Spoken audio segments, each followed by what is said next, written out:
Act 1 scene 6 Macbeth का line by line. हां, इससे पहले के एक्ट और सीन्स आपने नहीं देखे हैं तो प्लीज गूगल कर डालिए, सर्च कर डालिए और आपको मिल जाएगा हमारा बनाया लेसन वीडियो।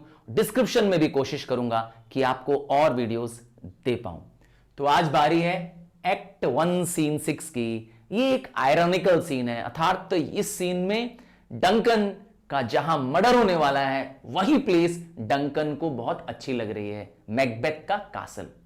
यहीं पर डंकन आया है आज रात बिताने।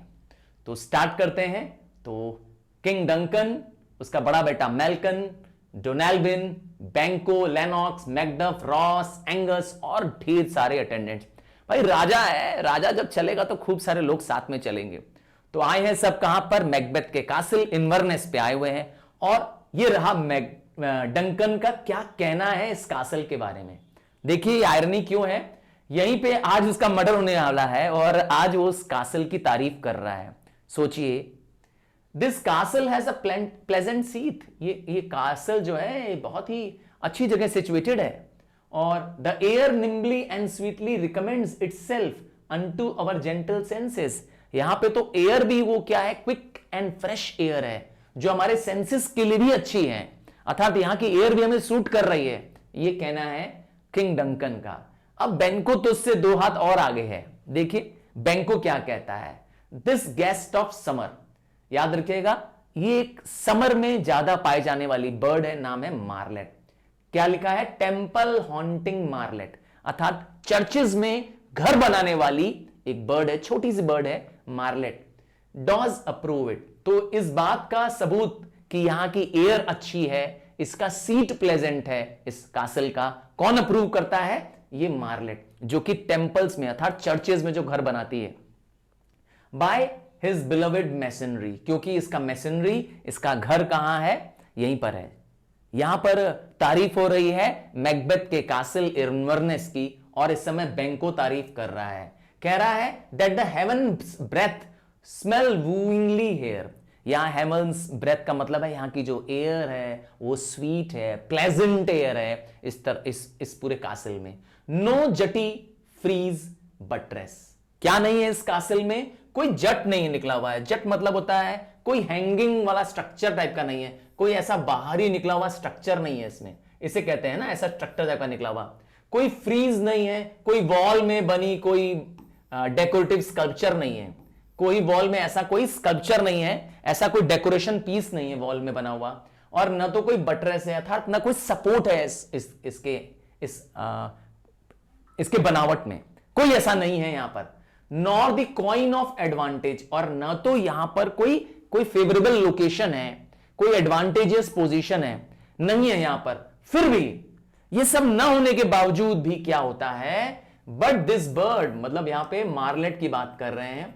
इस मार्लेट ने क्या कर रखा है? Has made his pendant. Pendant मतलब होता है हैंगिंग, हैंगिंग बेड। आपको मालूम ही है कुछ बर्ड्स हैंगिंग नेस्ट बनाती हैं, तो ये हैंगिंग बेड बना रखा है मार्लेट ने। क्रेडल मतलब होता है झूला या पलना, पर यहां पर कौन है? नेस्ट। तो मार्लेट ने अपना घोंसला इस घर में बना रखा है, इन्वर्नेस में बना रखा है। इतना ना होने के बावजूद ना कोई वहां पे सपोर्ट है, ना वहां कोई जट निकला हुआ है बाहर है ताकि वो घोंसला आराम से बना सके, ना कोई ऐसे स्ट्रक्चर है जहां पर वो कोई छेद हो जहां पर जाके वो आराम से घोंसला बना। फिर भी मार्लेट ने अपना घर यहीं बनाया है। तो इससे क्या पता चलता है? क्योंकि इससे पता चलता है कि मार्लेट्स वहीं घर बनाती हैं जहां एयर बहुत डेलिकेट होती है, where they most breed and haunt, जहां ये ब्रीड करती हैं, बच्चे देती हैं, जहां ये बार बार घूमने आती हैं। I have observe the air is delicate. तो यहां पर दोनों ही धोखा खा गए हैं, बैंको भी और डंकन भी, दोनों ही धोखे में हैं। इस कासल को बहुत प्लीजेंट स्पेस मान रहे हैं, है ना, जबकि यहां पर क्या होने वाला है? आज मर्डर होने वाला है। चलिए तब तक लेडी मैकबेथ रिसीव करने के लिए आ जाएंगी। लेडी मैकबेथ ने आज का दिन अपने हाथ में ले रखा है। दिन कहूं क्या रात, आज की रात अपने कंट्रोल में ले रखी है। तो see our honoured hostess, the love that follows us sometimes is our trouble, which still we thank as love. तो यहां पे डंकन कह रहे हैं लेडी मैकबेथ को देखकर कि जहां हम जाते हैं वहां लोगों को थोड़ी परेशानी होती है, क्योंकि हम जहां जाएंगे वहां सेवा सत्कार करना पड़ेगा, हमारा स्वागत आवभगत करना पड़ेगा, पर उसमें भी हमें प्यार मिलता है। हम ट्रबल तो देते हैं but still we thank as love. अर्थात राजा होने के नाते ये तो आपका फर्ज है प्रजा का कि हमारी सेवा करें, पर फिर भी I am thankful to you for taking the trouble. Herein I teach you how you shall bid God us for your pain. और यहां पर मैं आप लोगों को यह सिखाना चाहता हूं कि भगवान भी आप लोगों को मदद करेंगे जब आप मेरे लिए पेन लेंगे। And thank us for your travel. और मैं आपको फिर से क्या करता हूं, थैंक यू करता हूं, क्योंकि आपने मेरे लिए आज की तैयारी की। हाँ भाई, राजा आया है तो पूरी तैयारी चाहिए। आप राजा को कोई वेलकम करेगा तो उतनी बड़ी स्वागत के लिए राजा के साथ जो आई हुई टीम है उसके लिए खाना पीना सोना पूरा इंतजाम करना चाहिए ना। तो इसीलिए वो कह रहा है आपने जो मेरे लिए ट्रबल लिया उसके लिए आपको थैंक यू। गॉड तो आपको ब्लेस करेगा ही, क्योंकि एक तरह से मैं गॉड का ही प्रतिनिधि हूं। और लेडी मैकबेथ क्या कहेगी, देखिए ये बहुत ही चालाक गिरगिट नुमा लेडी है, बहुत जल्दी रंग बदलती है। देखिए क्या कहेगी, all our service in every point twice done and then double. मतलब हम डबल से भी डबल अगर आपकी सेवा करते हैं, 4 टाइम्स भी सेवा कर देते हैं, वो भी कम है, वो भी कम है, वो भी सिंगल है। To contend against the honours, किसके मुकाबले, उन ऑनर्स के मुकाबले जो आपने हमें हीप किए हैं, आपने हमें दिए हैं हमारे घर आकर। अर्थात आपका हमारे घर में आना हमारे लिए ज्यादा ऑनरेबल है। हमारे द्वारा दी गई सर्विसेज का भी अगर हम 4 गुना कर दें तो भी वो कम होगा।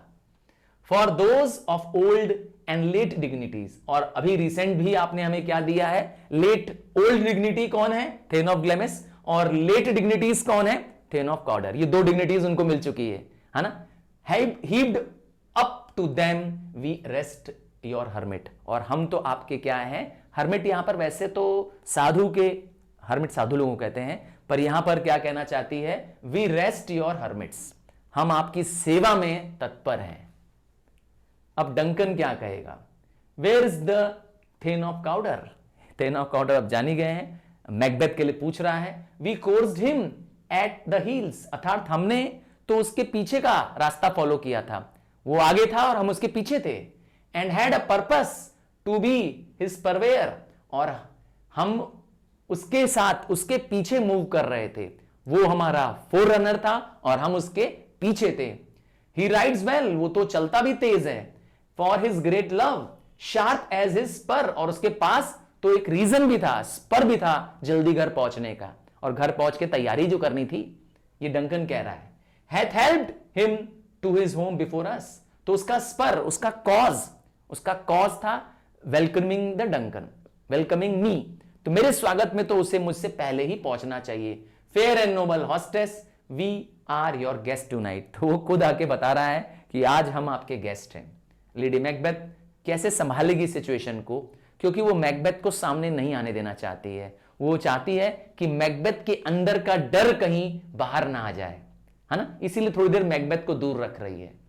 और क्या कहती है, योर सर्वेंट्स एवर, हम आपके हमेशा सर्वदा से हम आपके नौकर हैं। Have theirs themselves and what is there in compact to make their audit at your highness pleasure। अर्थात मैं और हमारा ये पूरा महल और हमारे सर्वेंट्स सब आपकी सेवा में आज जुटे हुए हैं। To make their audit at your highness.